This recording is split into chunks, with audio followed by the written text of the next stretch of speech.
lebih dari segalanya, mengalamimu dalam hidupku.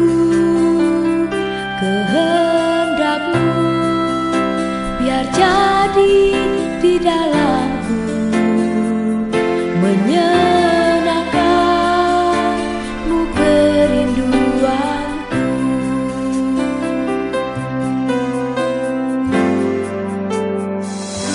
Mengenalmu lebih dari segalanya, mengalamimu dalam hidupku. Kehendakmu biar jadi di dalamku, menyenangkanmu kerinduanku.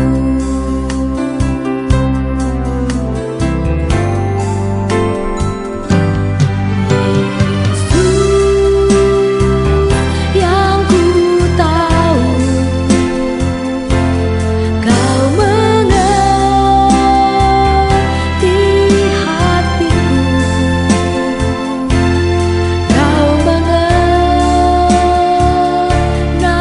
jalanku, Kau mengenal hidupku. Yesus yang ku perlu, Kau menjaga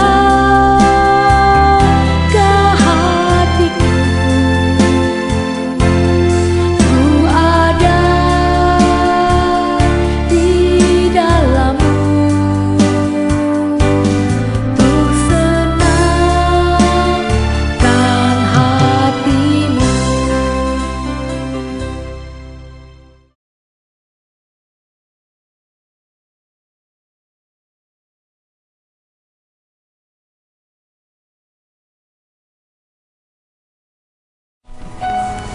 Terima kasih Tuhan Yesus.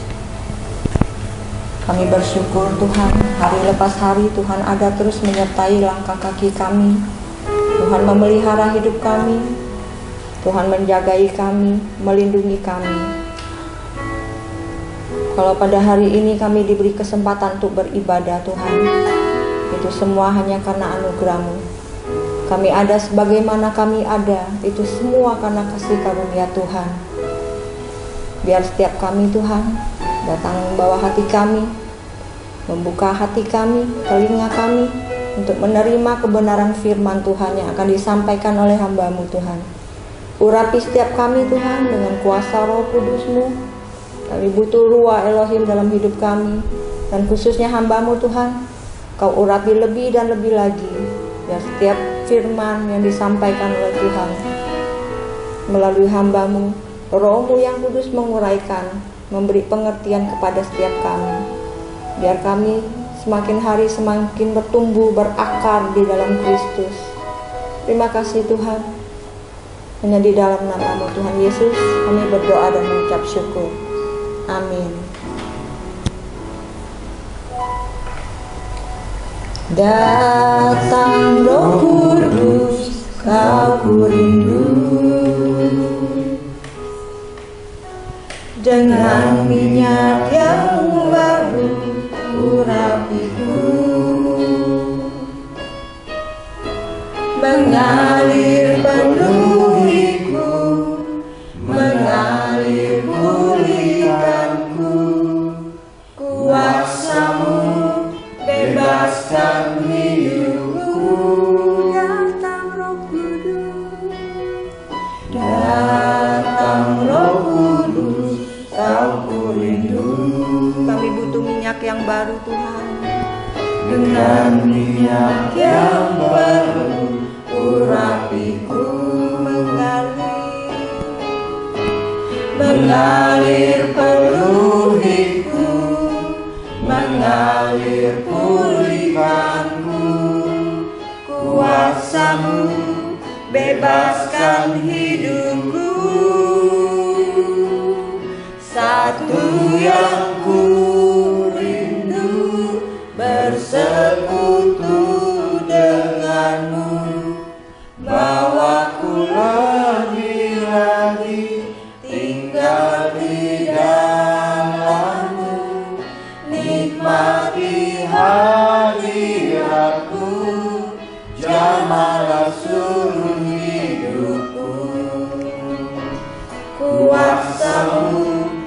mengubah hidupku. Pada hari ini, siapa yang membutuhkan Roh Kudus, mari datang untuk memuji dan menyembahnya. Datang Roh Kudus, kau rindu. Terima kasih Tuhan Yesus. Dengan minyak yang baru, urapiku mengalir penuhiku, mengalir pulihkanku. Kuasamu bebaskan hidupku. Satu yang ku rindu, kami selalu rindu Tuhan Yesus. Amin.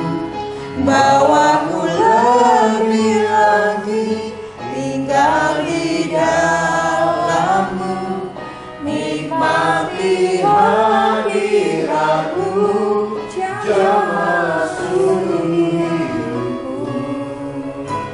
Kuasa-Mu mengubah hidupku. Satu yang ku terima kasih Tuhan Yesus. Denganmu bawaku lebih lagi tinggal di dalam-Mu, nikmati hadirat-Mu, jamah seluruh hidupku. Kuasa-Mu mengubah hidupku. Kuasa-Mu mengubah hidupku. Kuasa-Mu mengubah hidupku.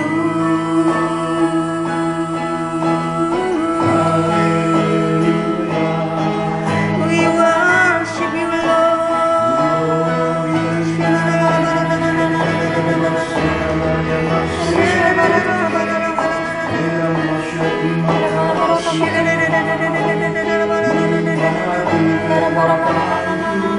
terima kasih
Saudara yang terkasih dalam Tuhan, pada kesempatan hari ini kita akan mendengarkan kesaksian Bapak Hadi Wijaya.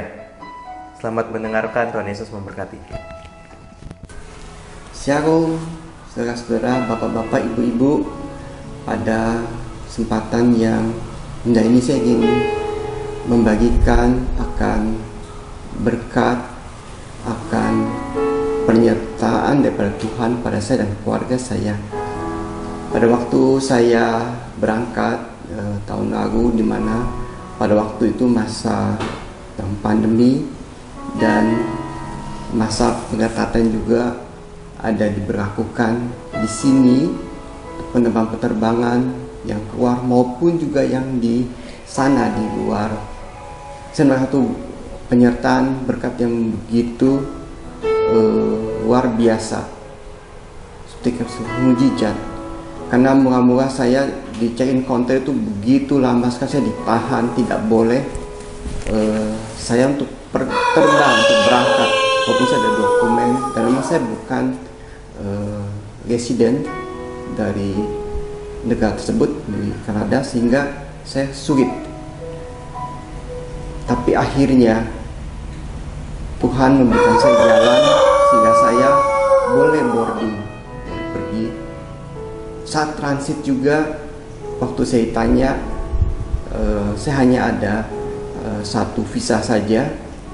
Juga kembali saya ditahan lagi, dia bilang tunggu dulu, karena waktu sebelum saya boarding saya dipanggil secara khusus. Saya suruh tunggu, kemudian orang ini dia maukan konfirmasi dulu, telepon. Setelah saya deg-degan juga, saya berdoa sama Tuhan lagi. Setelah berapa lama kemudian dikasih ya oke, boleh ya, puji Tuhan, sehingga saya bisa berkumpul kembali dengan keluarga saya. Dan di sana saya bisa melihat, saya bisa menyaksikan sendiri akan pernyataan Tuhan kepada saya dan juga kepada saya punya keluarga.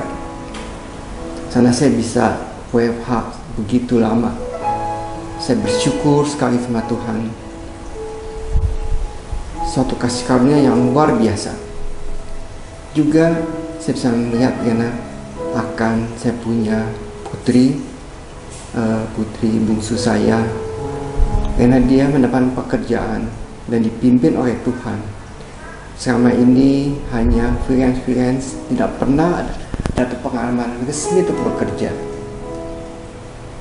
Sempat yang berasa saya punya putri bungsu, tapi putri bungsu saya juga dia bersandar pada Tuhan.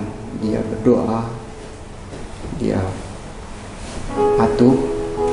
Tiba-tiba perusahaan yang dia tidak lamar, tapi dulu pernah dia magang, tiba-tiba memanggil dia, dan begitu mudah sekali proses rekrutmennya, cepat sekali, seperti seolah-olah sudah diatur,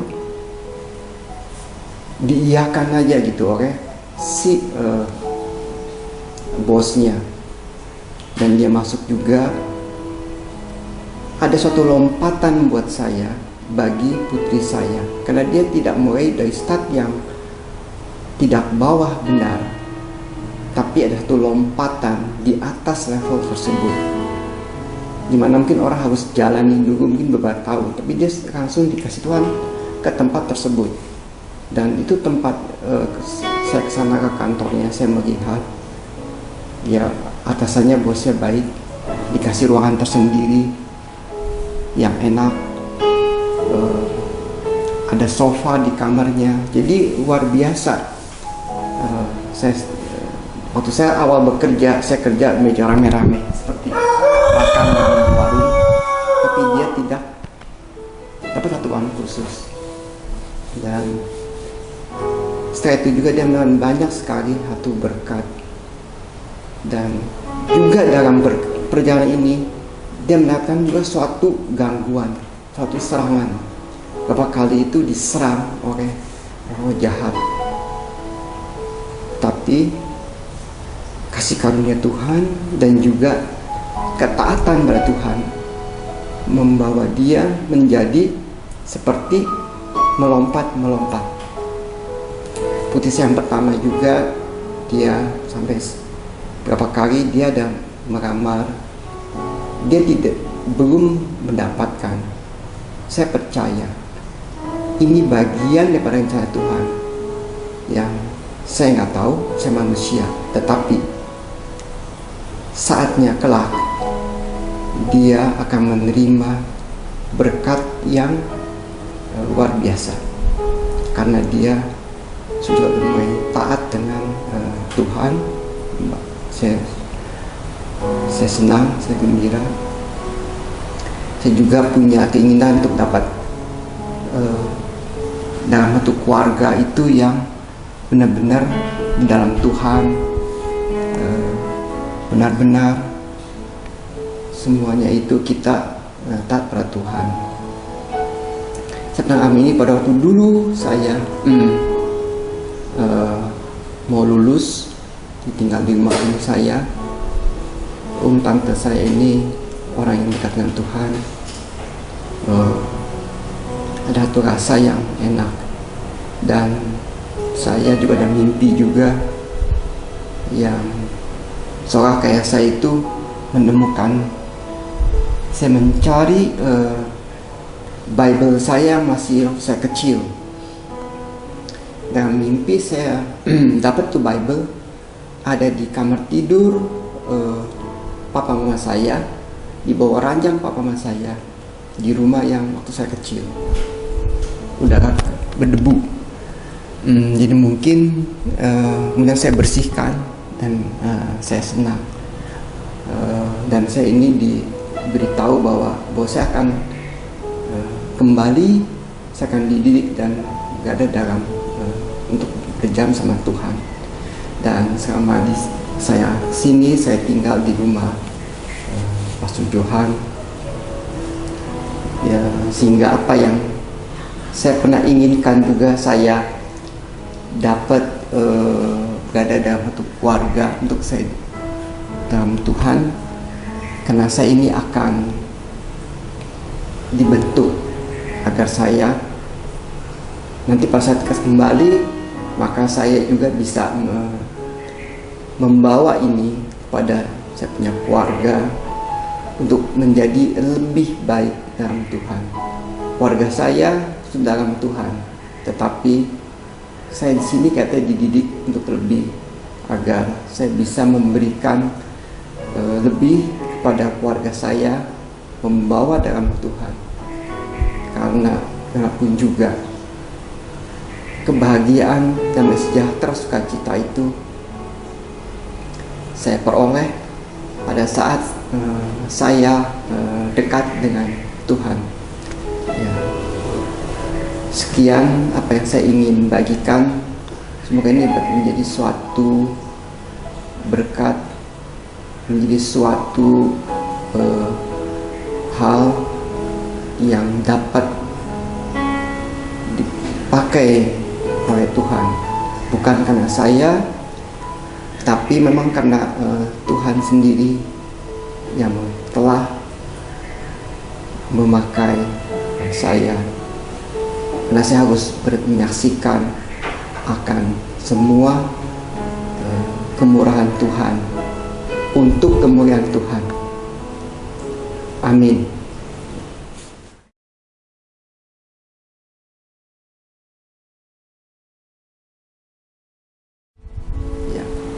Tuhan Yesus memberkati kita semua. Haleluya. Amin. I'm reaching for your heart.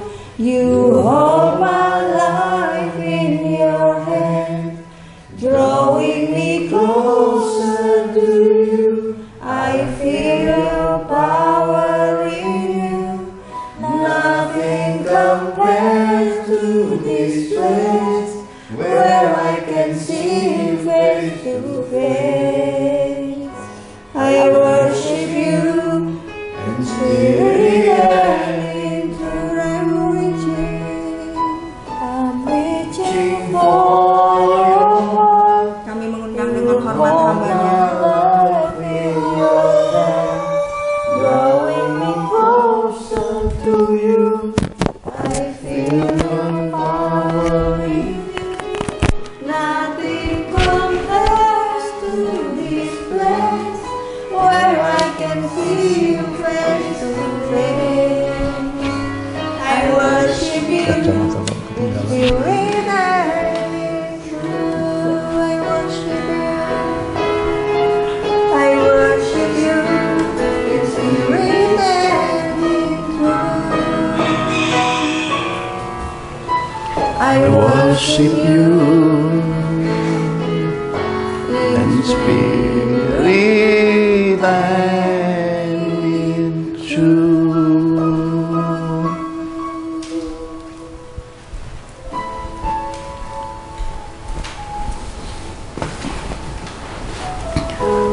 Dan kami datang di hadirat-Mu Tuhan, datang dengan segenap hati.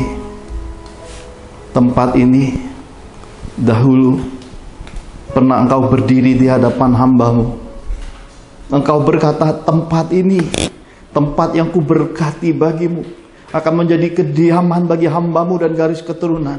Sebab dari tempat ini, Engkau telah berfirman, akan disebut rumah pemulihan. Hamba telah melihat ada banyak mukjizat, keajaiban, hal-hal besar Engkau kerjakan dari tempat ini. Hari ini kembali Engkau membuka lembar baru kehidupan kami. Sungguh Tuhan, besar kasih dan kuasa dan penyertaan-Mu dalam hidup kami. Tak dapat kami balas pengorbanan-Mu, kematian-Mu di atas kayu salib. Dengan mengucap syukur, dengan menjagai hidup, dengan hidup jadi pelaku firman-Mu, kami ingin melakukan sedikit persembahan hidup kami untuk memuliakan Tuhan. Anugerahkan kasih-Mu bagi kami semua dan berfirmanlah. Berkati kami semua yang haus lapar akan firman-Mu. Berkati semua orang yang mencari wajah-Mu. Kami dan sisi keluarga kami akan terus beribadah di hadapan Tuhan. Terima kasih, curahkan roh hikmat, pengertian dan pengenalan yang benar akan Engkau di tengah-tengah kami. Dan kembali anugerahkan kasih-Mu yang sempurna itu untuk mengubah manusia dalam kami, untuk mentransformasi manusia lama kami menjadi ciptaan-Mu yang baru, menjadi manusia-manusia Kristus yang sejati, yang hidupnya, perbuatannya, perkataannya memuliakan nama-Mu. Berkati kami semua di dalam nama Tuhan Yesus. Kami telah berdoa dan mengucap syukur. Mari semua kita cinta Tuhan sama-sama katakan amin. Shalom Bapak Ibu yang terkasih di dalam Tuhan. Waktu begitu cepat berlalu. Saya bersama dengan istri ketika Tuhan berkata, buka pintu rumahmu, aku akan mengirimkan domba-dombaku untuk datang dan digembalakan. Istri saya sudah meninggal kira-kira 10 tahun lamanya, dan 3,5 tahun lamanya kami pelayanan bersama-sama. Jadi 13,5 tahun yang lalu di tempat ini Tuhan pernah berdiri dan berfirman, ada banyak keajaiban di tempat ini.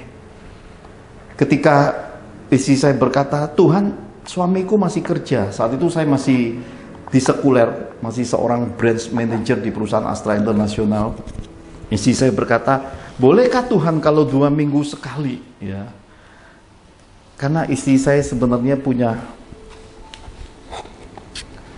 hal-hal yang rohani yang sudah dia jalani selama perjalanan hidupnya. Dia berkata sebenarnya tidak ingin lagi menyentuh dunia rohani. Dia coba menawar Tuhan, lalu dia berkata 2 minggu sekali Tuhan mengiyakan. Lalu dibuatlah strategi memulai ibadah tanpa mengundang, tanpa memberitahu siapapun.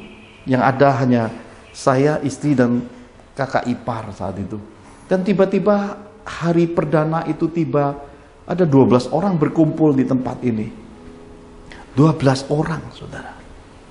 Dan satu di antaranya tiba-tiba kepenuhan roh ketika kami sedang ibadah, adalah seorang kepala sekolah dari suatu sekolah SD. Jadi kepenuhan roh, berteriak-teriak, dipenuhi Roh Kudus, dibaptis Roh Kudus di tempat ini, di lantai ini. Selepas ibadah itu, kepala sekolah ini mengalami pengalaman yang mungkin tidak akan terlupakan dalam hidupnya. Di sekolah di mana dia mengajar sebagai seorang kepala sekolah, tiba-tiba anak muridnya kerasukan setan. Dan luar biasa hidup ini. Kenapa? Kepala sekolah ini baru dibekali baptisan Roh Kudus dan diberi juga karunia berbahasa lidah. Ketika semua mencoba dengan teknik, dengan trik, dengan banyak cara, anak tersebut masih kerasukan setan dan sangat menyeramkan. Lalu kepala sekolah ini datang dan tiba-tiba suatu luapan roh Tuhan menyertai dia. Dan tiba-tiba kepala sekolah ini berbahasa roh di depan anak yang kerasukan setan itu. Luar biasa sekali. Tiba-tiba setan dari anak kecil ini berkata, lagi ngomong apa kamu? Setan gak ngerti bahasa roh. Kepala sekolah itu terus, karena dorongan roh sendiri, ada suatu luapan, urapan yang kuasanya seperti api dan membuat tubuhnya bergetar. Tiba-tiba suatu kalimat keluar dari lidah perkataannya, "Hei iblis, keluar dalam nama Tuhan Yesus." Anak kecil yang kerasukan setan itu kelepasan plus jatuh lemas. Setannya pergi. Terjadi keajaiban bagi kepala sekolah, bagi murid SD, bagi guru-guru, bagi murid-murid. Terjadi sesuatu. Dan terjadi sesuatu juga di rumah ini. Mengapa saya berkata terjadi sesuatu? Karena sejak hari itu, setiap 2 minggu bergerombol pelipat gandaan dari 12 orang, 24 orang, terus bertambah-tambah sampai dalam tempo yang singkat. Rumah ini dipenuhi banyak jiwa. Sementara saya masih kerja saat itu. Masih di dunia sekuler. Bahkan ada seorang wanita yang datang dari Belanda, dari Holland. Dikirim Tuhan datang ke Indonesia. Duduk di sini dalam keadaan seperti mayat. Kalau Bapak Ibu pernah nonton film horor, ya mungkin digambarkan entah jeruk perut, entah jeruk asem, ataukah sundel-sundelan begitu. Aut-autan, wajahnya pucat pasi. Saya nggak kenal, saya tidak tahu dan belum pernah bertemu. Jadi saya merasa Tuhan sedang mengirimkan domba seperti pernyataannya. Ada banyak jiwa datang. Dan malam itu tiba-tiba Tuhan berkata pada saya, "Ulurkan tanganmu." Jadi saya menumpangkan tangan kepada orang saya tidak kenal yang mukanya sangat seram. Begitu saya tumpang tangan, dia mundur. Kemudian mulai terjadi manifestasi, dia mengeluarkan banyak sekali. Sampai istri saya harus dengan ipar saya, dengan orang-orang percaya saat itu harus mencari ember menaruh koran karena tumpah, muntahnya banyak sekali. Dan itu ada kira-kira setengah jam lebih saya menumpangkan tangan sampai Tuhan berkata, "Cukup nak." Jadi saya angkat tangan dan wanita itu mungkin pucatnya akan nampak sangat lebih pucat lagi. Kenapa? Setengah jam diderah muntah-muntahan. Ternyata kita melihat suatu manifestasi sepertinya itu makanan yang keluar atau mungkin riak, lendir dan macam-macam bentuk yang menjijikkan. Tapi sebenarnya wanita itu sedang melepaskan sesuatu di jiwanya. Kelepasan itu mengubah wanita ini. Keesokan paginya ternyata dia sudah pergi ke salon. Sesudah pergi ke salon, dia mulai datang beberapa kali ibadah. Sesudah itu ternyata dia sudah mengalami pemulihan hidup. Wanita ini ternyata baru menikah, suaminya meninggal dunia, syok terpukul, gangguan jiwa, akhirnya hidupnya seperti itu. Tapi datang ke tempat ini, dipulihkan Tuhan secara ajaib, luar biasa sekali. Jadi kita bisa melihat bahwa hidup ini perlu tangan Tuhan. Maka sedia gereja mula-mula kita 4 ke 19 ini temanya tangan Tuhan. Tadi kita sudah dengar di pembukaan Pastor William Serat L tadi mendaulat Bapak Hadi Wijaya untuk membagi kesaksian. Kita bisa melihat kalau tidak ada tangan Tuhan, Pak Hadi Wijaya mungkin akan dikembalikan pulang. Kenapa? Karena aturannya gak bisa saat masa pandemi dan semua negara sedang lockdown. Kalau bukan tangan Tuhan yang menyertai, ya akan dipaketin pulang ke Indonesia. Dan bagaimana mungkin bisa bekerja work from home tahunan lebih, sementara di negara kita, orang yang datang hadir aja gajinya dipotong setengah. Yang lebih luar biasa lagi, bagaimana mungkin dia bisa melihat mukjizat pada putrinya ketika berkonsultasi dengan saya tentang mimpi, tentang pilihan kerja, bahkan sampai akhirnya dibekali dengan mobil. Jadi betapa bahagianya kita kalau ada tangan Tuhan di dalam hidup kita. Nah, Bapak Ibu bisa melihat hidup itu tidak sempurna. Saya punya mata ini kelihatan normal, tapi kalau suruh saya baca yang kecil-kecil saya tidak bisa baca karena saya ini terciptanya jenis rohnya roh Raja Wali. Yang kecil-kecil saya tidak bisa lihat, tapi kalau jauh saya bisa lihat. Kalau yang dekat-dekat saya tidak bisa lihat. Kenapa? Memang kodrati manusia.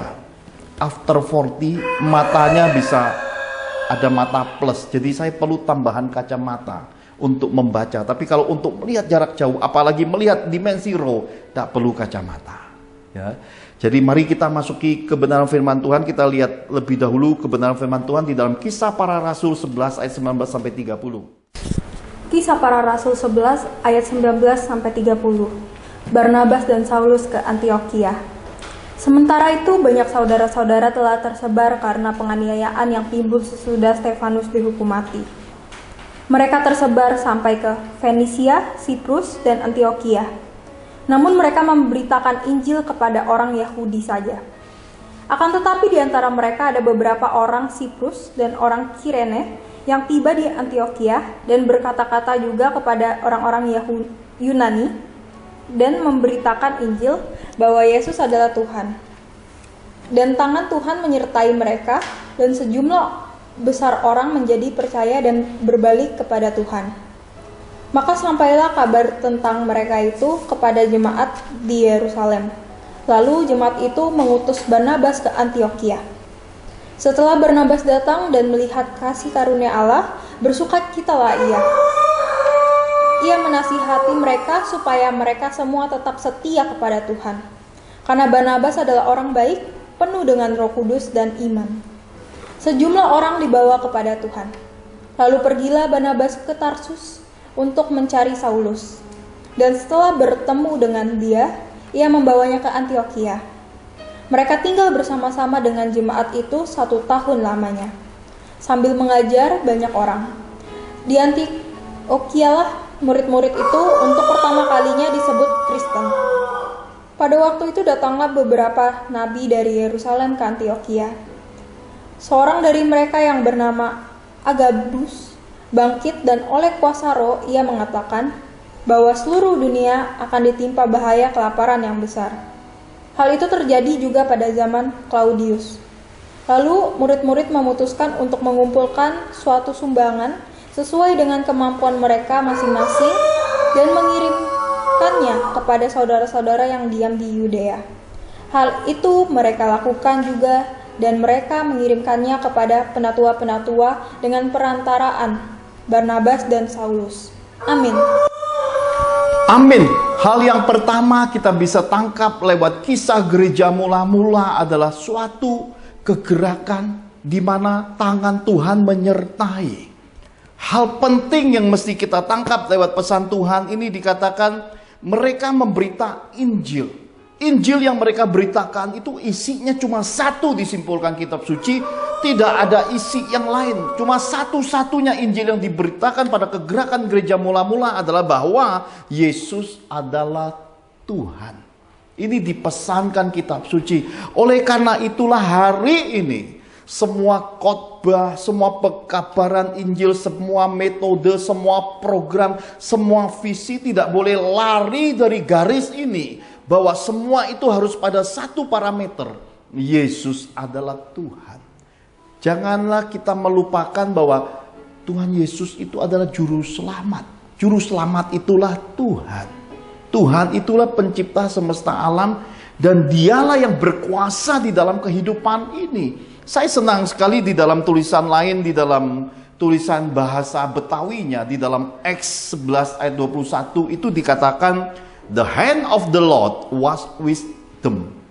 The hand of the Lord was with them. Jadi ada suatu pernyataan yang jelas tangan Tuhan menyertai. Hari ini terpenting di dalam hidup kita untuk menyadari di tengah masa pandemi yang belum jelas kapan berakhirnya ini. Satu pertanyaan sederhana di dalam kehidupan iman. Apakah Tuhan menyertaimu? Apakah Tuhan menyertai keluargamu? Apakah bisnis, pekerjaan, pelayananmu disertai Tuhan? Ini penting. Saya ingat ketika saya datang menghadiri rapat pemilihan RT RW di lingkungan kediaman The Johan. Saya bertemu dengan seorang pengurus RW. Sebelum mulai sesi meetingnya ngobrol sama saya, dia berkata, Pak Johan, Pak Pendeta, kejadian pandemi ini seperti covenant ya Pak, katanya. Saya kaget, kenapa? Ya kaget lah, kenapa kaget? Karena ibu ini beda kepercayaan dari penampilannya, saya bisa lihat bedanya 100% beda penampilan. Tapi bisa bicara tentang PL, katanya di dalam perjanjian lama PL covenant itu kejadian seperti sekarang ya Pak. Manusia tuh kayaknya disaring, difilter, dipilih. Saya berkata, iya Bu, di dalam masa-masa itu memang seakan-akan sedang dimurnikan seisi dunia ini. Yang terpilih hidup, yang nggak terpilih ya meninggal dunia. Seakan-akan Sang Pencipta sedang membagi kehidupan. Mana yang layak hidup, mana yang meninggal dunia. Hal inilah yang belum disadari umat manusia, belum disadari orang-orang beriman bahwa hidup ini perlu penyertaan. Tangan Tuhan harus menyertai kita. Kalau enggak, apa yang bisa kita pertahankan? Saya ajak ibu itu sharing, akhirnya saya berkata, ada suatu kejadian. Karena ibu ini tahu waktu minggu lalu, Bapak Ibu terkasih dalam Tuhan sudah melihat bagaimana saya melayani prosesi pemakaman. Sepasang suami istri sudah usia dengan komorbid tiba-tiba terserang sakit COVID-19. Ada suatu kejadian, berbahagialah bila saudara-saudara terkasih di dalam Tuhan mengikuti serial gereja mula-mula ini. Karena sambung menyambung, ada bagian-bagian yang masih berupa bahasa perumpamaan, ada yang kisahnya masih tertutup. Karena apa? Karena pasti Tuhan sedang menyiapkan sesuatu. Putra dari sepasang suami istri ini, satu rumpun ini, warganya berprofesi dokter, ya, dokter kejiwaan, dokter saraf. Satu rumpun keluarga ini dokter. Suatu kali keliru transfer persembahan, ya.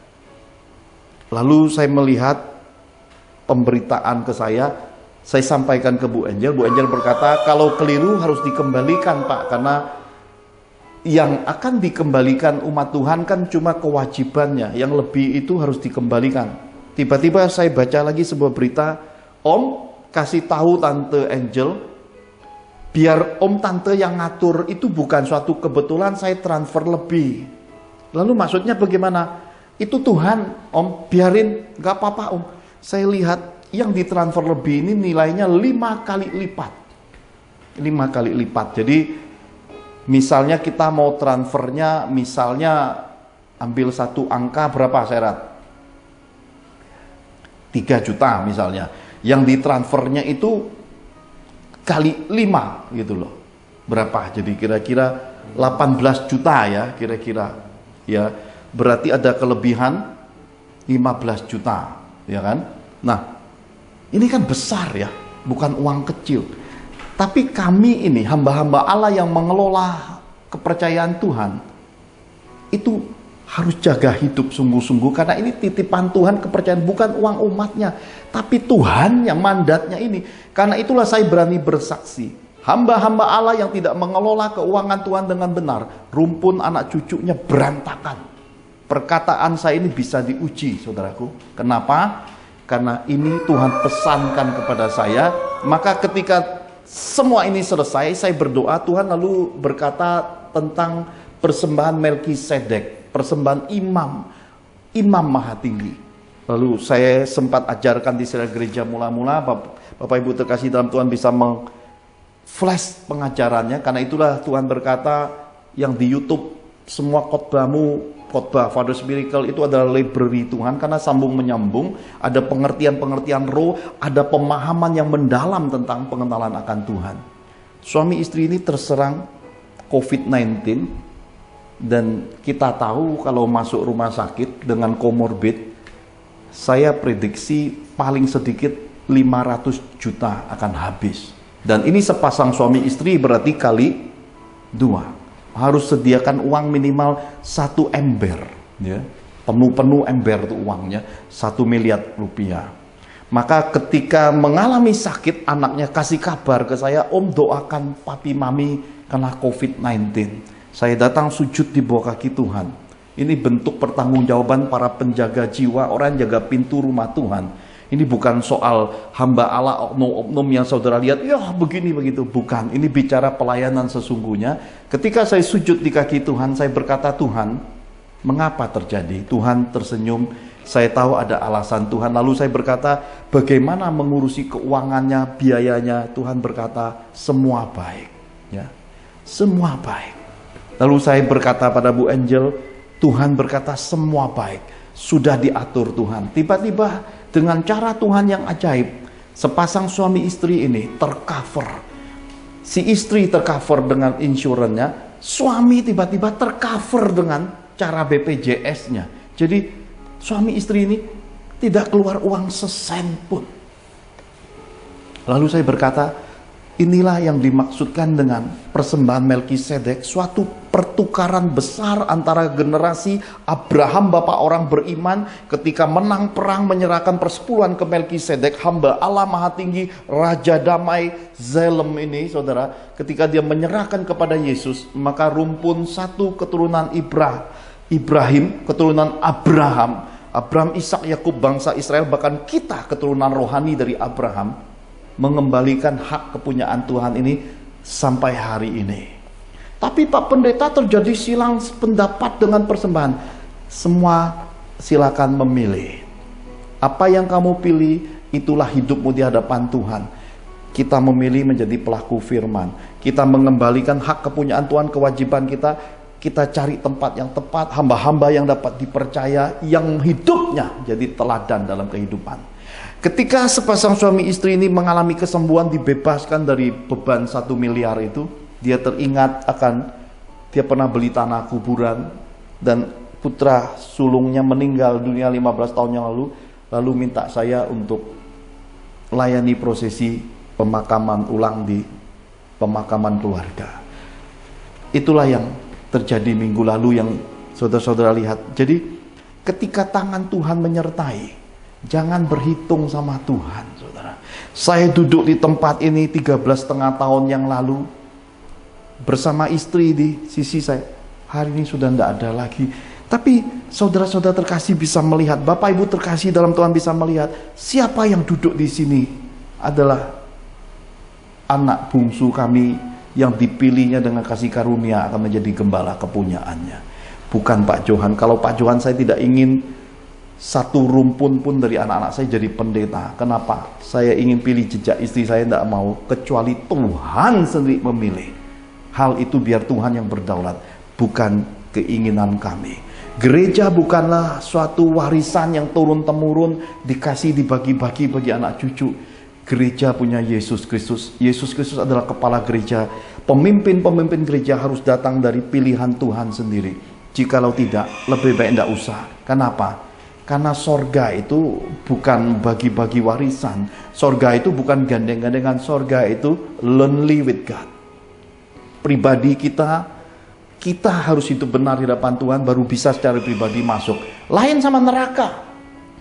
Buku The Invisible, kalau kita baca, ada satu rantai yang mengikat semua orang yang terikat rantai ini, meskipun hidupnya saleh benar, karena terikat rantai kepahitan.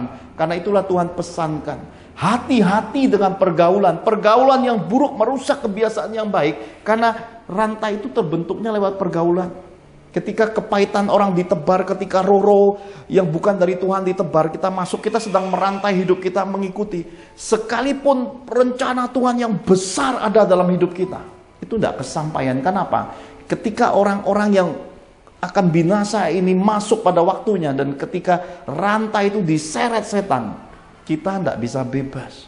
Ikut terseret masuk, belum waktu meninggalnya kita ikut meninggal, dan itu kesia-siaan. Karena itulah dalam hidup ini, bobot bibit bebet, suatu pelayanan, suatu kehidupan hamba, suatu organisasi, suatu pekabaran, haruslah parameternya memberitakan Yesus Kristus adalah Tuhan. Di luar itu dikaji, diuji lagi, diseleksi lagi.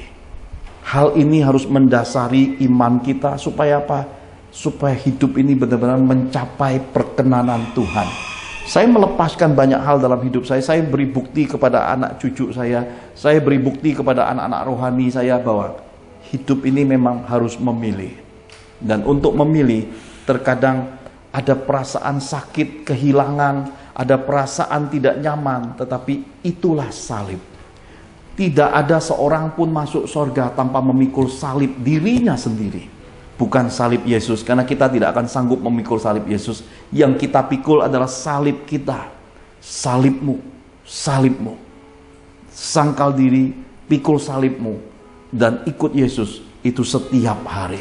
Inilah yang Tuhan pesankan, supaya tangan penyertaan Tuhan ada, supaya anugerahnya ada dalam hidup kita, sebab hidup ini terbatas. Lihat, sepasang suami istri itu bisa menjalani kehidupan dalam penyertaan tangan Tuhan. Secara hitungan medis, secara hitungan manusia mestinya meninggal dunia kena COVID, karena ada komorbid dengan usia senja. Sementara teman saya 45 tahun, ahli cencil, bisa bikin obat, hidup sehat, vitamin banyak, bisa racik vitamin, uang, mobilnya 4, rumahnya besar, depositonya banyak, asuransi jiwanya 2. Ya.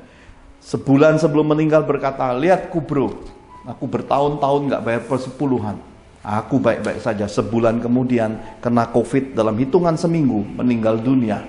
Saya saksi dari semua ini tanpa maksud, oh Anda harus bayar persepuluhan. Tidak, saya tidak ada kepentingannya dengan uang umat. Saya hidup bukan karena uang umat, saya hidup karena Yesus Kristus. Dan untuk hidup itu, seperti Paulus berkata, aku merindukan kediaman itu, ingin melepaskan tubuh lahiriah ini. Saya punya hati yang sama, ingin masuk pintu sorga, melihat istri saya, melihat semua janji kitab suci.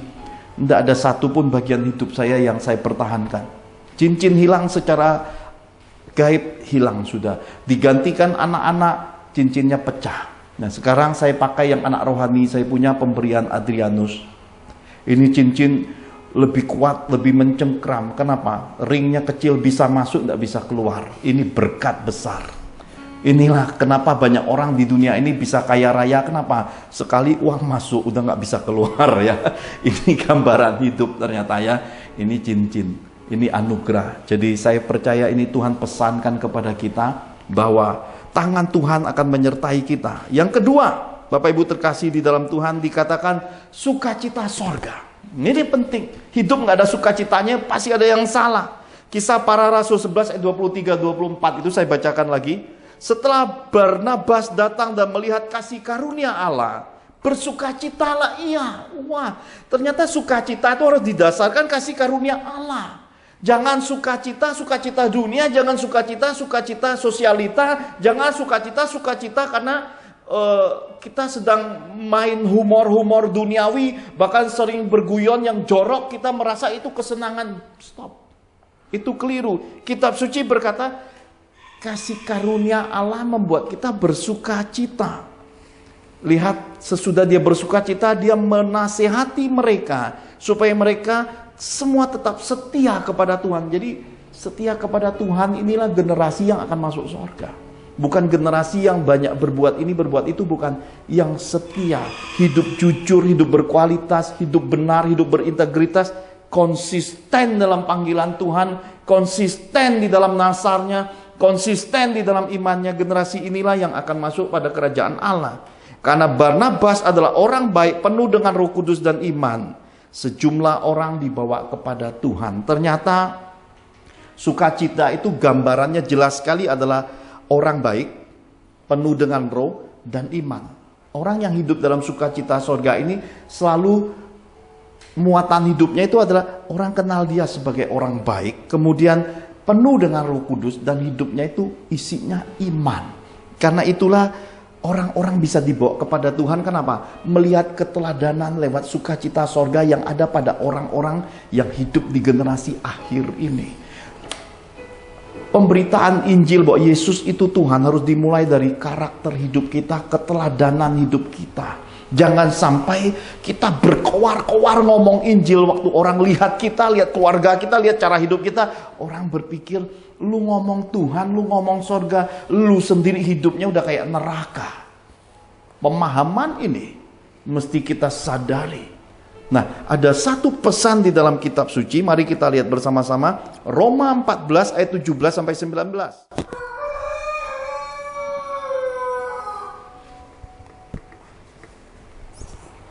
Roma 14 ayat 17 sampai 19. Sebab kerajaan Allah bukanlah soal makanan dan minuman, tetapi soal kebenaran, damai sejahtera dan sukacita oleh Roh Kudus.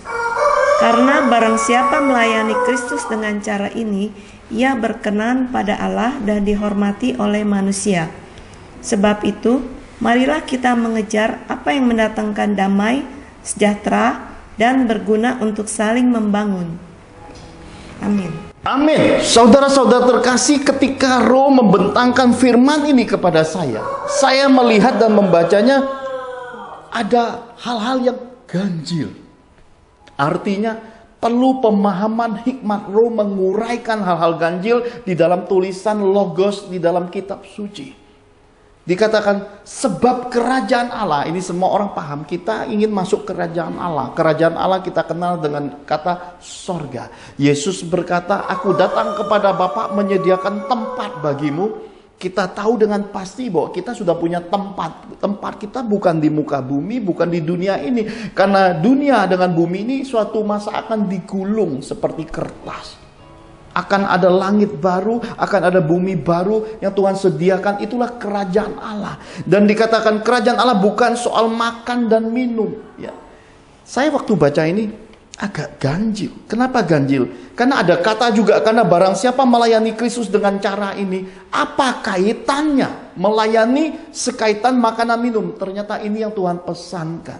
Yang selama ini selalu menjadi rema, pelayanan jangan identikan untuk urusan perut, makan, minum. Jadi ada banyak oknum-oknum rohani, ada banyak hamba-hamba Allah selalu berkibat kerajaan Allah itu untuk kepentingannya.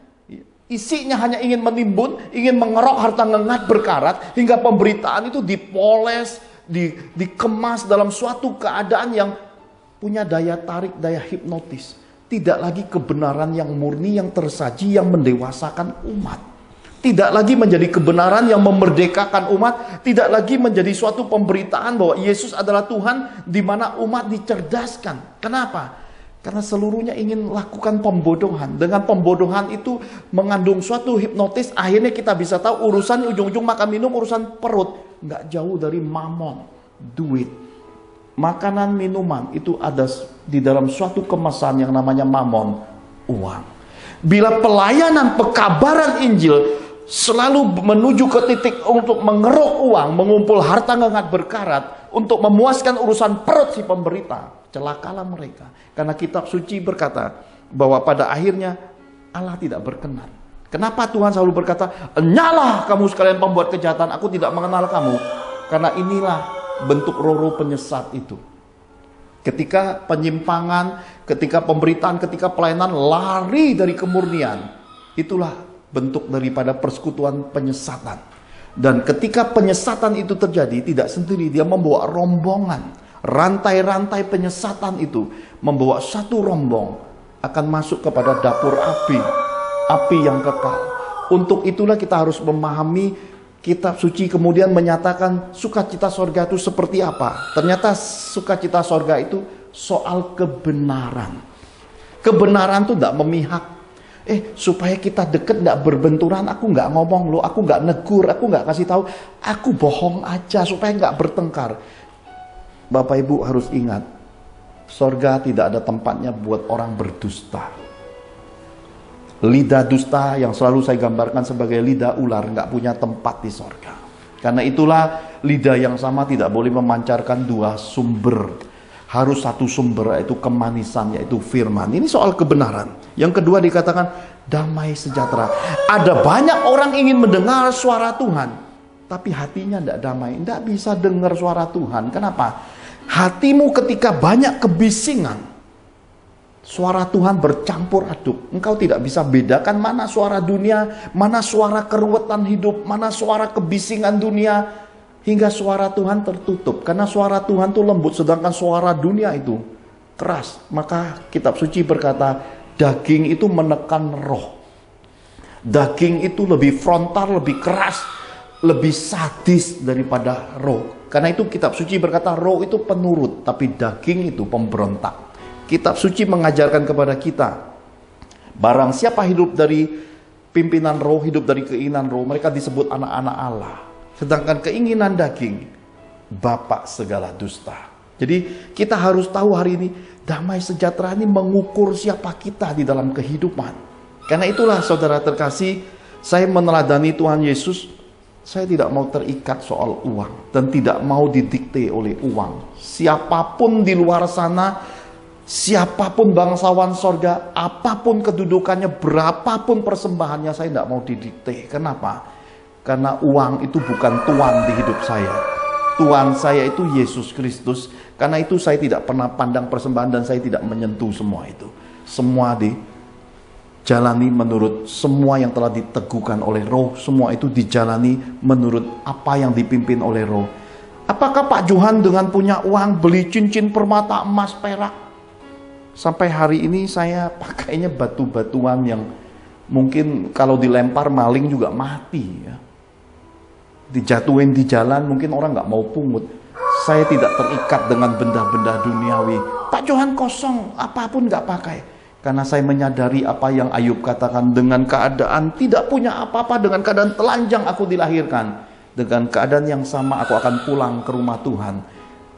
Ketika perut bumi, rahim bumi terbuka, semuanya harus dilepas. Dan kemarin ketika kami pelayanan pemakaman, biasanya orang kalau meninggal petinya tuh ukuran kira-kira panjangnya 1,5 sampai 2 meter. Ini pendek. 15 tahun semua akan menciut. Tidak ada yang kekal di dunia. Kita harus menyadari semua ini. Karena itulah Tuhan berkata, jangan kamu khawatir. Khawatir membuat kita tidak berpegang pada firman. Khawatir membuat kita tidak berpijak pada hati nurani yang benar. Khawatir membuat kita melihat semua hal jadi berbeda. Kita harus punya damai sejahtera dari Tuhan. Damai sejahtera akan membuat kita melihat hidup ini perlu kita syukuri. Kenapa? Terlalu banyak pembanding akan membuat kita bersyukur. Ketika kita masih bisa makan, kita harus menyadari di luar sana masih banyak orang didera sakit tidak bisa makan. Ketika kita masih bisa bernafas, kita harus menyadari di rumah sakit masih banyak orang butuh oksigen, susah nafas, susah hidup. Ketika kita masih bisa memuji, menyembah Tuhan, mengangkat tangan, jangan nanggung-nanggung. Angkat tanganmu, buka suaramu, angkat hatimu, bawa semua yang terbaik buat Tuhan. Masih ada kesempatannya. Ketika kita diberi Tuhan, ada banyak hal dalam hidup. Hari-harinya bukan bertambah panjang. Kita sedang menuju hari penutupan usia. Untuk itulah kita harus hidup bijaksana. Menjagai damai, menjagai keutuhan keluarga, menjagai keharmonian. Jangan terlalu over untuk diri. Hingga diri sendiri kehilangan damai, akhirnya keluarga kehilangan damai. Izinkan saya sedikit membagi intermezzo. Ini mengubah wajah dunia untuk melihat hidup ini janganlah diatur dari keakuan dan keegoisan. Contohnya gini. Pak Johan tercipta oleh Tuhan berbeda. Saya belum muncul uban menjelang setengah abad. Saya belum kelihatan uban, rambutnya masih cukup lebat, belum ada kebotakan, mungkin ada sedikit tapi masih tertutup oleh pengurapan Tuhan. Ya. Sementara banyak kaum pria di luar sana 30, 40 bahkan seusia saya itu rambutnya udah botak semua. Ya. Bahkan sudah beruban. Ya. Ada istri-istri berpikir, wah supaya suamiku tidak laku, tidak diganggu orang, biarkan kucel, ubannya taruh banyak-banyak ya. Itu salah. Kenapa itu salah? Justru di akhir zaman ini banyaknya wanita karena overproduksi, 7,5 miliar manusia, 5 miliarnya kaum wanita, 2 miliar lebih itu adalah kaum pria 2 miliar itu pun masih berubah gender, jadi memang pria di akhir zaman itu berharga sekali ya. Yang dicari itu bukan yang mangkel, yang masih mentah, yang dicari itu justru yang beruban. Kenapa? Dilihat, oh beruban, nih makan asam garamnya udah banyak, ini pasti sudah lebih dewasa. Jangan salah, di akhir zaman wanita-wanita yang sangat masih muda itu bisa gandengan dengan pria-pria yang sudah sangat usia. Kenapa? Yang dicarinya itu yang udah matang. Ya kalau nggak percaya pergi ke tukang jual alpukat. Ya, bukan alpukat yang mengkilat-mengkilat yang dicari, justru yang dicari itu yang bijinya kelutuk-kelutuk, ya kan? Yang sudah matang. Jadi urusan sedikit rambut aja itu bisa menjadi suatu kecelakaan ketika hatimu tidak damai, ketika hatimu tidak engkau sandingkan kepada Tuhan. Dan ukuran kesetiaan seseorang, kesetiaan suami, kesetiaan istri, kesetiaan umat Tuhan itu bukan dari lahirianya. Ya.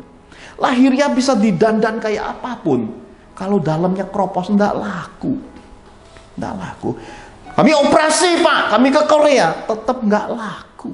Kenapa? Kita sering lihat di dunia medsos, begitu anaknya lahir nggak mencerminkan yang dioperasi, tetap lahirnya budidayanya yang asalnya. Ya, kalau mancem tetap anaknya ikut mancem. Pak Johan hidungnya mancung, memang bawaannya dari sana. Anaknya mancung, emang lahir dari rumputnya, buah jatuh nggak jauh dari pohon.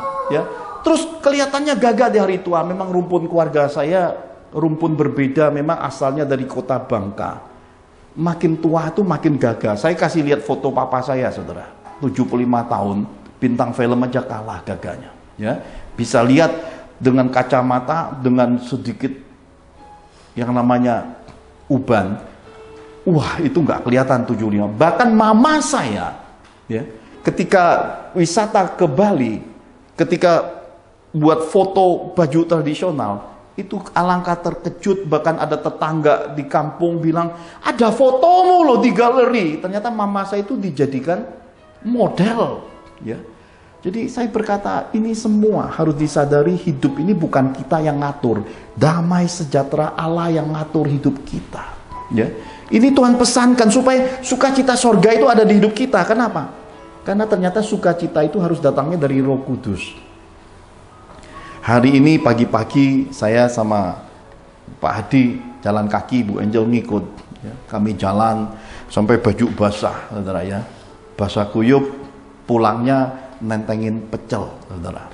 Nentengin pecel, nentengin kue-kue. Berat. Pergi tangan kosong ringan. Udah capek dikasih makanan, bawaannya jadi berat. Itulah hidup. Tidak boleh menggerutu. Sukacita sorga, sukacita dari roh itu harus mendasari hidup kita. Wah, dia bilang apa tadi di jalan? Iya, itu anggap lagi latihan barbel, Pak Johan, ya. Kenapa? Supaya tambah kuat, sehat. Nah, pemahaman-pemahaman inilah yang dunia kenal dengan istilah berpikir positif. Tetapi kekristenan ini bukan berpikir positif. Berpikir sebagaimana pikiran dan perasaan Yesus ada. Itu melebihi pikiran positif. Kenapa? Karena itu didasari dari Roh Kudusnya. Jadi kami berjalan, begitu salah satu simpang kami masuk, ternyata kena portal, nggak bisa masuk. Apakah kita akan menggerutu? Bu Angel bilang, wah Pak, kita sana ini. Ya enggak. Kenapa? Kita menganggap kesempatan berjemur itu makin banyak. Kenapa? Karena hari-hari ini matahari begitu berharganya buat orang-orang di masa pandemi. Kalau dulu ditakuti matahari, tapi sekarang matahari dikejar semua orang. Inilah hidup. Tuhan sedang menunjukkan kedaulatannya bagi kita semua. Karena itulah cita surga harus mendasari hidup kita. Roh akan mengurapi kita, roh memimpin hidup kita. Dengan demikian, kita bisa hidup ini hidup yang berkenan kepada Tuhan. Saya sukacita sekali, kenapa? Karena Tuhan membentangkan pengertian lewat firman Tuhan ini. Dengan cara ini, artinya ketika kita hidup dalam kebenaran, dalam damai, dalam sukacita Roh Kudus itu, kita baru bisa mencapai perkenanan Tuhan. Tuhan berkenan pada hidup kita, dan ketika Tuhan berkenan kepada hidup kita, kita dihormati oleh manusia. Ini suatu berkat kehidupan. Saya berkata, inilah kunci rahasia kehidupan itu, hidup berkenan kepada Tuhan, dan otomatis manusia akan hormati kita. Pantesan di mana-mana orang selalu panggil saya Om. Bu Angel punya tontonan preman pensiun dipanggil Amang. Oh, jangan panggil saya Mang, panggil saya Om. Tukang jual cilok aja mau dipanggil Om. Sedangkan saya di mana-mana dapat anugerah dipanggil Om. Maka awet mudalah hidup. Oleh karena apa? Oleh karena roh mendasari kita hidup berjalan jadi pelaku firman, hidup dalam kasih Yesus, hidup dalam takut akan Tuhan, hidup yang tidak munafik, integritas iman kita. Semua orang bisa lihat. Inilah yang dipesankan pada kita akhirnya. Mari kita mengejar apa yang mendatangkan damai sejahtera dan berguna untuk saling membangun. Ini harus mendasari pergaulan hidup kita. Pergaulan yang membangun, yang menjadi teladan, menjadi contoh. Karena gini, saudara terkasih, saya pernah belajar di dalam, dulu ketika saya masih kerja di sekuler, di profesi sebagai seorang branch manager, pernah digambarkan begini. Domba dibagi dua kelompok, dikasih makan rumput yang sama. Domba kelompok kiri dikasih lihat hal-hal yang kering, menakutkan, hal-hal yang tidak menyenangkan. Dikasih lihat panorama seperti itu, yang sebelah kiri kelompok. Sementara yang sebelah kanan dikasih makan rumput yang sama, dikasih lihat pemandangan yang hijau, hal-hal yang enak, domba-domba yang bahagia. Dan setelah masa waktu panennya, semua domba dikeluarkan. Yang sebelah kiri ini kurus, kering, ya, ketakutan, depresi, insomnia, hidup terbelakang. Sementara yang sebelah kanan yang lihat hijau-hijau, yang lihat sukacita, yang lihat hal yang menyenangkan, subur, gemuk, menyenangkan, dan hidupnya percaya diri. Jadi hari ini, hati-hati hidup dalam pergaulan yang rusak itu menghancurkan hidupmu seperti domba-domba yang di sebelah kiri Tuhan. Ini berubah menjadi kambing-kambing. Tapi yang pergaulannya ada Tuhan, yang pergaulannya membangun, yang pergaulannya penuh damai sejahtera, engkau sedang bawa hidup masa tuamu, hidup hari-hari akhirmu menuju hal-hal yang mulia, dan akan engkau sadari suatu hari nanti itu luar biasa di dalam kehidupan. Yang ketiga, bagian terakhir dikatakan Antioquia. Antioquia adalah pusat kasih mula-mula saat kegerakan gereja mula-mula. Di Antioquia lah jemaat disebut Kristen, Kristus follower, pengikut jalan Tuhan. Di Antioquia lah nabi-nabi datang berkumpul menyampaikan musibah, dan di Antioquia lah umat saling mengumpulkan, saling memberi, mereka menyatakan kesiapan untuk menghadapi bencana yang diberitakan Tuhan. Nah, saudara-saudara terkasih di dalam Tuhan, saya tidak uraikan bagian-bagian ini detail, tapi saya ingin menjawab beberapa hal yang menjadi perselisihan, perdebatan yang belum berakhir di dalam kekristenan ini. Kalau hal ini dipandang benar, jadikan sandaran. Kalau hal ini masih membingungkan, teruslah hidup bingung dan teruslah berdebat. Hiduplah seperti yang sebelah kiri, kambing-kambing, domba-domba yang kurus kering itu, teruslah berdebat, selesaikan sampai nanti saudara akan tahu dan memilih. Tapi kalau saudara yang sudah sejak awal hidup murni, jadi pelaku firman, ini akan jadi sandaran, sebuah patokan tentang keadaan rohani. Kenapa? Karena ini sudah waktunya kita untuk memahami kekristenan secara luas, benar, dan kekristenan yang dapat diaplikasikan, kekristenan yang dapat diimplementasikan, kekristenan yang jadi buah. Mari kita lihat sama-sama. Wahyu 13 ayat 11 sampai yang ke-18. Wahyu 13 ayat 11 sampai ke-18. Demikian firman Tuhan. Dan aku melihat seekor binatang lain keluar dari dalam bumi, dan bertanduk dua sama seperti anak domba, dan ia berbicara seperti seekor naga. Dan seluruh kuasa binatang yang pertama itu dijalankannya di depan matanya. Ia menyebabkan seluruh bumi dan semua penghuninya menyembah binatang pertama, yang luka parahnya telah sembuh, dan ia mengadakan tanda-tanda yang dahsyat. Bahkan ia menurunkan api dari langit ke bumi di depan mata semua orang. Ia menyesatkan mereka yang diam di bumi dengan tanda-tanda yang telah diberikan kepadanya untuk dilakukannya di depan mata binatang itu. Dan ia menyuruh mereka yang diam di bumi supaya mereka mendirikan patung untuk menghormati binatang yang luka oleh pedang, namun yang tetap hidup itu. Dan kepadanya diberikan kuasa untuk memberikan nyawa kepada patung binatang itu, sehingga patung binatang itu berbicara juga dan bertindak begitu rupa, sehingga semua orang yang tidak menyembah patung binatang itu dibunuh. Dan ia menyebabkan sehingga kepada semua orang, kecil atau besar, kaya atau miskin, merdeka atau hamba, diberi tanda pada tangan kanannya atau pada dahinya. Dan tidak seorang pun yang dapat membeli atau menjual selain daripada mereka yang memakai tanda itu, yaitu nama binatang itu atau bilangan namanya. Yang penting di sini ialah hikmat. Barang siapa yang bijaksana, baiklah ia menghitung bilangan binatang itu, karena bilangan itu adalah bilangan seorang manusia. Dan bilangannya ialah 666. Amin.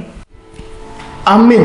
Bapak Ibu terkasih di dalam Tuhan, untuk pemahaman kitab Wahyu tentang Antikris, Saya ingin menengahi, ya, sebagaimana tahun lalu saya juga menengahi perselisihan antara hamba Tuhan Protestan dengan hamba Tuhan karismatik.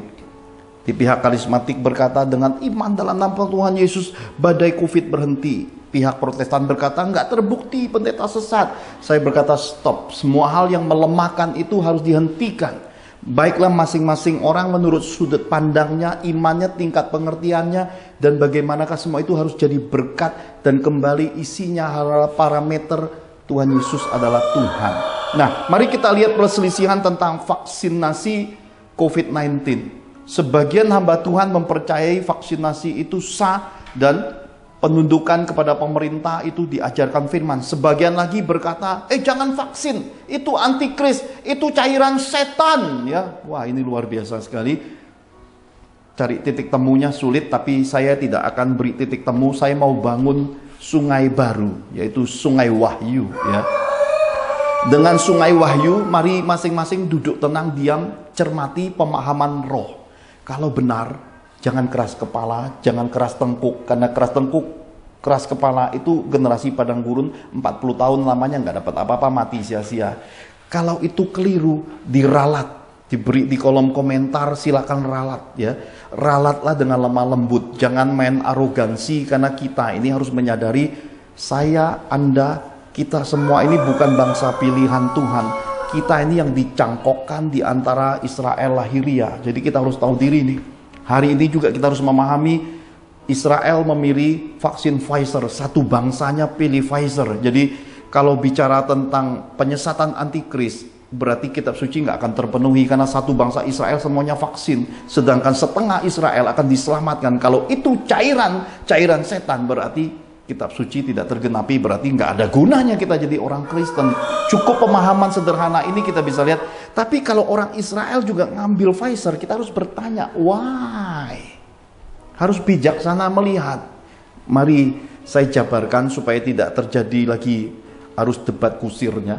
Karena biarlah kusir yang mendebat, biar kusir yang mencambuk kuda. Kita tidak usah ikut-ikutan cambuk, karena kena kepala benjut, saudara ya, sakit ya. Cambuk itu sakit kalau kita nggak mahir. Marilah kita sesuaikan talenta kita, apa yang Tuhan tugaskan kepada kita. Yang pertama, saudara terkasih harus menyadari yang pertama, kitab Wahyu pesankan tanda-tanda menyesatkan. Tuhan Yesus juga ada pesan akan muncul guru-guru palsu, gereja-gereja palsu, nabi-nabi palsu. Apakah vaksin ini ada muncul nabi-nabi, ada muncul guru-guru, ada muncul organisasi palsu? Anda jawab sendiri. Ya. Apakah di sana muncul lewat vaksin ini? Ketika divaksin ada pendeta tumbuh sayap. Ya. Ketika divaksin pendeta bisa melambung ke udara terbang seperti Batman Superman. Pendeta setelah divaksin jadi super tumpang tangan, wah orang rebah. Seorang pendeta divaksin dia masuk rumah sakit, orang semua sakit COVID sembuh. Apakah ada tanda-tanda heran begitu? Kalau tidak, ya berarti belum masuk kategori tanda-tanda menyesatkan. Berarti vaksinasi COVID-19 ini sejajar dengan vaksin cacar, ya, vaksin campak. Kenapa? Karena pemerintah juga sedang merancangkan suatu program untuk menggerakkan pandemi ini menjadi epidemi. Jadi perlakuan nanti terhadap virus COVID-19 ini sama seperti DBD, seperti campak, seperti cacar. Karena disinyalir, karena para ahli dan ilmuwan berkata ini nggak bisa hilang di muka bumi. Berarti ini penyakit sudah sama sejarah dan statusnya dengan campak, dengan cacar, dengan DBD. Jadi tidak terpenuhi tanda-tanda heran yang menyesatkan itu. Ini yang pertama. Yang kedua, dikatakan patung binatang berbicara sehingga manusia menyembahnya. Nah, apakah ada pendeta-pendeta gereja menyembah vaksin? Saya belum temukan di YouTube, di medsos, di pemberitaan, di doktrin. Tidak ada seorang pun yang menyembah vaksin. Apalagi efek vaksin ini, kami keluarga De Johan sampai 5 hari demam meriang, hilang nafsu makan. Dan Tuhan berkata pada saya, nak, sakitnya COVID-19 itu kamu ngalami 1-2% dari efek vaksin. Oh, saya berkata, berarti sakit banget Tuhan kalau kena. Tuhan berkata, benar. Jadi saya diajari lewat vaksinasi itu, mengalami sedikit rasanya terinfeksi. Dan saya sudah dengar pemberitaan lewat dosen-dosen, dokter-dokter teologi juga berkata, ngeri waktu kena sakit bang, rasanya mau mati. Pantes teman saya yang sudah meninggal dunia berkata, bro doain aku, kayak ada roh disparate bro, roh putus asa bro, dan memang akhirnya meninggal dunia. Jadi saudara terkasih, tidak ada unsur menyembah Allah yang lain, menyembah vaksin. Semua orang yang divaksin masih menyembah Yesus Kristus sebagai Tuhan dan Juru Selamat. Berarti ini vaksin, bukan ilah. Ini vaksin, bukan patung. Ini vaksin, bukan setan. Ini clear bahwa ini vaksin. Memang temuan medis di muka bumi statusnya sama dengan vaksin cacar, vaksin campak, vaksin DBD. Lalu dikatakan lagi, nanti dikontrol loh, lewat vaksin itu ada chipnya. Saya lagi cari ada chip di mana ya, nggak ada tuh. Ya kenapa? Belum ada satu agen rahasia mendatangi saya dan berkata, jangan di situ atau jangan belanja itu, nggak ada tuh.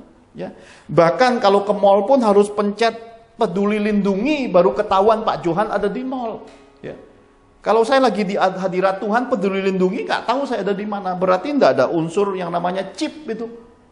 Terus Pak, yang benjut-benjut bekas vaksinnya bisa nempel duit. Saya sudah tempel tuh, koyo duit ya. Bahkan sempet tempel logam apapun, nggak ada yang lengket, nggak ada sama sekali. Ternyata solusinya Tuhan kasih tahu keluarga De Johan sesudah disuntik, kasih minyak tawon, kasih sambu, ya itu 2 hari hilang.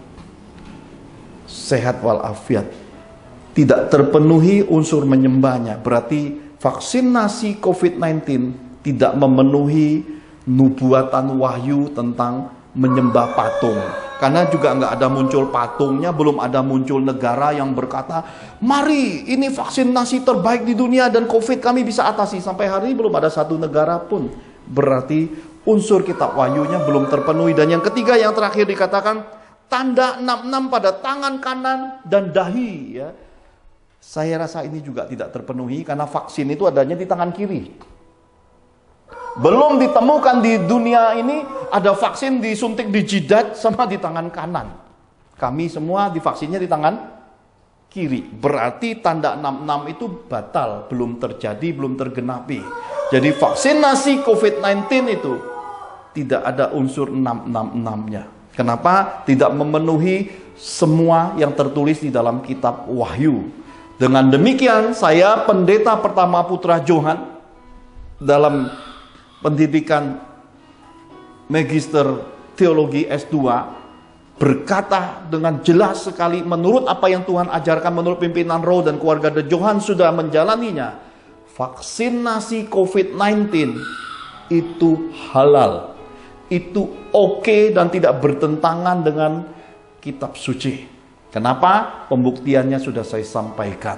Dan tidak ada seorang pun di antara kami sesudah vaksin hatinya menjauh kepada Yesus. Tidak ada. Sesudah vaksin kemudian kami jadi orang yang menyembah patung. Enggak terjadi. Ya, sesudah vaksin ternyata kita dipermudah belanja. Enggak bisa juga. Kalau ke pasar belanja enggak bayar tetap aja benjut kepalanya ya. Jadi pahami, nggak ada kaitannya soal belanja nggak belanja dengan vaksin.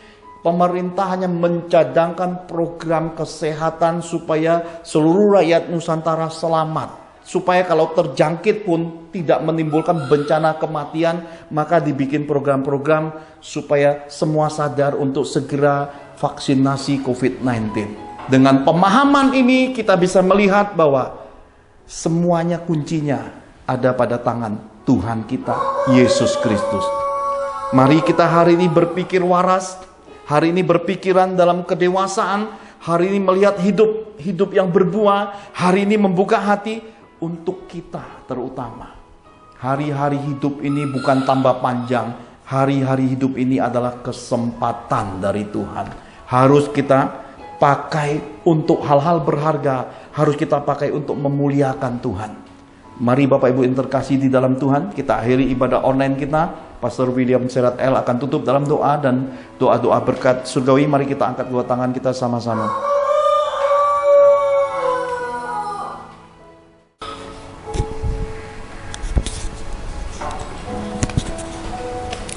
Saudara-saudara yang terkasih dalam Kristus, kita baru saja selesai ibadah online dan belajar serial Gereja Mula-Mula Tuhan tentang tangan Tuhan. Tuhan pesankan agar kita hidup mengandalkan Tuhan dan hidup jadi pelaku firman-Nya. Kita harus mengutamakan firman dan kehendak Tuhan supaya hidup kita ada kasih Tuhan. Ada masa depan dan hari-hari baik. Mari kita akhiri ibadah online ini dan sehati seiman dan menerima berkat-berkat Bapa Surgawi. Dalam nama Tuhan Yesus Kristus terbukalah tingkap-tingkap langit, semua taburan benih dan ketaatan hidup kita beroleh kegenapan firman-Nya. Kita menabur dan menuai, kita dipeliharanya, kita dibelanya, kita disertainya, kita diberkatinya. Maka tercurahlah berkat Bapa Surgawi, engkau akan terus naik dan tidak menjadi turun. Engkau akan menjadi kepala dan bukan ekor, adonan-adonan, lumbung-lumbung, dan rekening bank dan kas keuanganmu diisi Tuhan penuh. Berkat bangsa-bangsa pun masuk dalam kapasitas hidupmu. Diberkatilah keluargamu, diberkatilah karier bisnismu, diberkatilah studimu, diberkatilah pelayananmu. Dalam anugerah Tuhan Yesus, maka engkau beserta keluargamu akan menerima kasih karunia, kesehatan, keberuntungan, berkat 5 roti dan 2 ikan, pelipat kali ganda berkat, jawaban doa, berkat terobosan ekonomi dan mujizat-mujizatnya yang ajaib. Dalam Roh Kudus, maka engkau beserta keluargamu termaterai hidup di bumi seperti di surga. Kita terima berkat-berkat surgawi ini dalam nama Tuhan Yesus, sama-sama kita katakan amin. Amin. Tuhan Yesus memberkati. Mengenalmu lebih